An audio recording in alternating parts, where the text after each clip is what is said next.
Greetings, y'all. Welcome back to the garden.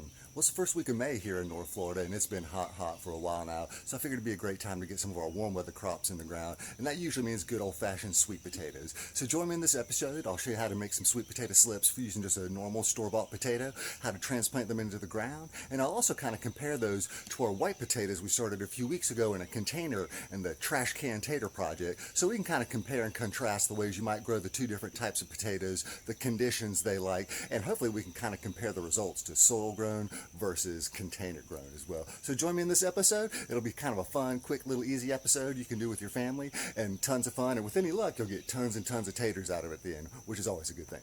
Awesome. Let's go take a look. Alright, y'all, here we are with our little sweet potato spot. It's just a little shallow trench I dug in the yard. It's maybe 4 foot wide and maybe down about 6 or 8 inches or so. And as you can see, we've got all of our different kind of sweet potatoes in their various stages of development. We've got the actual parent sweet potato itself, which has been soaking in water for a few weeks, and as you can see, has developed lots of nice white roots on it and has been putting off slips for several weeks now, and I've been breaking them off, setting them in the same cup of water and allowing them to root, and they're now further along in their progress over here, and I'll show you in a second. So we can plant this guy as it is. It just isn't a complete intact whole tater, and because he's got plenty of roots on him, he'll be fine and has already got some new shoots coming up, so I'm not too worried about him. We'll just take the toothpicks out, which are simply used to hold it slightly above the water in the cup, but you could even just rest it on the bottom in the cup and it would be fine. The only thing we want to take care to do is just make sure that this little sprout, of course, is pointing up, right? And we'll literally just lay it in the dirt just like that. They don't need to be very deep at all. Next, we have our nice, fully developed slips, they're called. And these are just the sprouts that have come off of that parent potato and have been allowed to grow and get, 18 inches long or so. And as you can see, they've got some nice, good roots on them. So this is essentially a small plant ready to go into the ground. And so we'll set him here.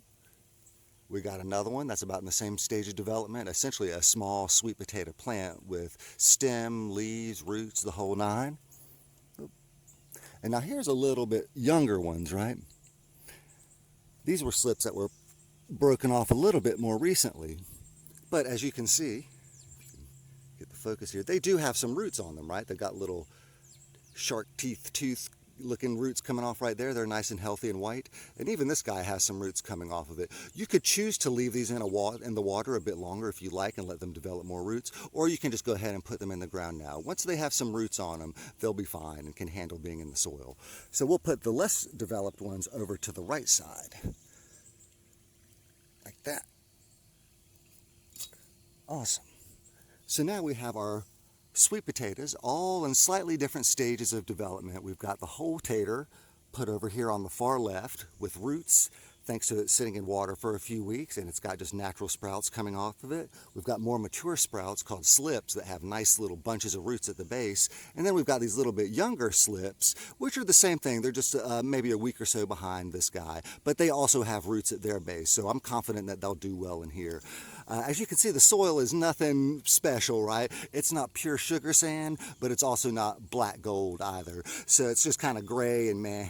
So I'm going to add a little bit of just cow manure compost, just like you can get at any kind of big box store, just to add a little bit of organic matter, little rich black organic matter to this soil, as you can see. And then I'll also add just a small amount of some slow release fertilizer for the more long-term feedings. And that's this guy right here. And this is just a sort of medium balanced 6-6-6 fertilizer. I actually made a recent video on the differences between equal balanced and proportional synthetic fertilizers. I'll put a link to it up in the corner there. Y'all can check it out. But now we've got our native soil, a little bit of extra black composted cow manure for some sort of short-term nutrients, and then we've got our long-term slow release fertilizer for our more like I said, long-term growth of the plant. So we'll now get these covered up, watered in, before I cover them with mulch, and then I'll water them again after they're covered with mulch as well. Now we've got all the roots buried, we've got all our different types of sweet potatoes in slightly different stages of development. We've got a little bit of good sort of fast-acting fast-acting organic matter for nutrients, and then that more, long-term slow-release fertilizer. So we'll get this watered in, cover with mulch, water that, and then we'll go check on our white trash can taters and see how they're doing. We'll kind of compare and contrast their progress. Alrighty, y'all, here's everything watered in. Again, I watered the soil before I covered it with mulch, and then I covered it with mulch, and of course watered it all again. And as you can see, we've got our original parent potato here in the ground with a little shoot starting to come up. I kind of left that exposed. And then we've planted all of our other slips just like we would a normal plant. And as you can see here, I've got a little field essentially of what's called awapui, or shampoo ginger over here. And it tends to grow very vertically like a stalk.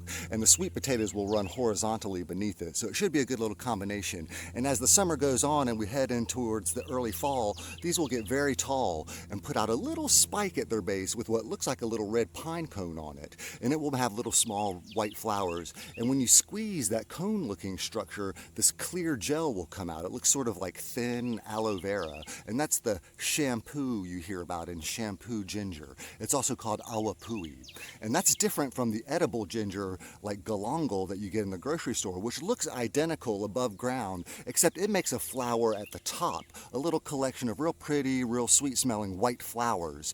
And then you harvest the rhizome from beneath the soil, and that's what you eat. But otherwise, they look identical until they flower. But these out here are all, like I said, what we call shampoo ginger or awapui. So we should get vertical ginger with horizontal sweet potatoes, and they can just kind of go wild and do whatever they want. So that's the plan anyway. We'll see how much we can get from our little row here. We've got 1, 2, 3, 4, 5, all in various stages of development, from whole tater down to newborn slip to fully developed slip. Alrighty, y'all, it's been about 24 hours and I just wanted to show you that the slips are doing just fine. I gave them a little bit of water, but you can see they're standing nice and erect, which means they're taking up water. Both of the mature slips are doing well, and so are the little bit younger slips. You can see they're taking up water and standing up nicely also. Even the whole potato we can put in the ground has actually grown a small bit. You can see that new green tissue. That wasn't there yesterday, so in just 24 hours, it's already grown about a ½ an inch. So now we have our whole tater, our mature slips, and our little bit younger slips. And we'll just let them all grow side by side under the same conditions, expand out into this field of ginger, and we'll check in on a couple months, dig them up, and see how we did. And now we'll go take a look at the trash can white potatoes and compare and contrast their development and see how they're a little, similar and how they're different to these sweet potatoes. Alright, y'all, here are those trash can taters I was talking about, and these are just your typical traditional white potatoes, which I, used very traditional methods. The only difference being I'm growing them in a container rather than down in the ground. But I simply started them in the brown paper bag they came in, let them chit, which means you let them sprout naturally on their own. You then place them down in the soil with the sprouts facing up, and then just cover them lightly with a little bit of fresh soil. And as they grow, you continue to hill them, meaning add soil to them as you go, rather than adding pure soil to this container, which might get a bit heavy and a bit wet. I alternated the layers with wood chip mulch using what they call like a lasagna method. So they're sort of alternating layers of soil and wood chips. And as you can see, it's doing great. This thing is sort of spilling out of the container all the way down there. And they'll probably have a couple more weeks to go. With white potatoes, they sort of tell you when they're done. They'll sort of start to wilt, die back, turn yellow. And at that time, it's time to harvest. You'll see that they're flowering now, but that doesn't really mean anything. You don't need to prune them. You don't need to do anything with it. Just ignore that. If you want, you can let them go to seed and collect those seeds and try to grow them out, but it won't affect the potatoes this year at all. You can just leave those be. We just want to watch for the plant itself to kind of slowly give up the ghost. It'll kind of turn yellow, wilt, and die, and that'll tell us when it's time to harvest these potatoes. But that'll be another couple weeks. But because the plant's looking good, I'm hoping the taters underneath are doing well too, so we'll see. Either way, it'll be easy to harvest because all I have to do is dump out the bucket, and whatever's in there is in there, unlike the sweet potatoes where we're going to have to dig those out of the ground. So this will be a cool little experiment. We can compare our kind of new school method of using white potatoes to our old school method of using sweet potatoes. Alrighty, y'all, thank you for joining me again this week in the garden. I hope you learned a little something. It's a fun project to try, especially if you have some kids. Just allow a couple weeks for that potato to start to root and send out those first little slips. It may seem like it's not doing anything for a while, but just be patient. Give it 2 or 3 weeks and it'll do it in no time. And once they come out, they start coming out really fast at that point. And again, you can either plant the whole potato, snap off the slips, put them straight into the ground if they have roots, or snap the slips off, let them sit in the water a little bit longer, develop a little bit more roots, and then put them in the ground. So we'll check in on a couple weeks. We'll compare our container-grown white potatoes to our soil-grown sweet potatoes, and we'll see who the winner is. Thank you again for joining me here in the garden, and I hope to see you next time. Cheers and chews.